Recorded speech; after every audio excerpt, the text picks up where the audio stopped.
pa dëshminë e shahadetit dhe pa kryerjen e namazit, dallimi ka thënë profeti sallallahu alajhi wasallam, diferenca mes atij që beson dhe s'beson është namazi. Prandaj nuk bën mi dhon tolerancë vetvetit, nëse ti nuk ke kohë për Allahun, që Allahu të ka dhënë kohë dhe jetë 24 orë dhe ti nuk ke kohë 30 minuta, më ja dedikua Allahut pjesën më të ndritshme që Allahu në ditën e Kiametit i ndriçon fytyrat ose i nxin fytyrat. Ehlul iman, ata që besojnë në Allahun, janë fytyrbardh, po smunesh me qenë besimtar pa ju nënshtruar Allahut me pjesën më të ndritshme me fytyrën tënde në sejdë. Simahum fi wujuhihim min athari sujud. Në shenjat e tyre ka sejdë. Prandaj nuk ka profet që nuk ju ka përul Allahut. E si ja ke mësi xhenetit pa namaz? A nuk është kjo mohim me vepra? A nuk është kjo neglizhencë ndaj urdhnit të Zotit? A nuk është kjo aqimi salata li dhikri, falë namazin që të më përkujtosh mua? Thot Allahu për natën e varrit, wa man a'rada an dhikri fa inna lahu ma'ishatan danka. Ata që ma kthen shpinën mua fjalës Allahut, namazit, ata kanë jetë të vështirë, kanë vdekje të vështirë, kanë natën e varrit të vështirë, kanë urën e siratit të vështirë, kanë llogarinë e rënë në ditën e Kiametit. Llogaria e parë që do tipet, nëse në varr është kush është Zoti jot,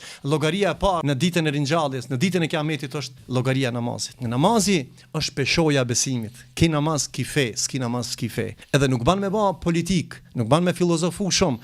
E ka ditë se ka ditë, 100 kombinacione i ban për qëllimet e tjera, profitet e tyre, ku ta diune. Vallai s'ka pas kohë mu fal. 60 vjet s'kan pas kohë mu fal. 70 vjet s'kan pas kohë mu fal.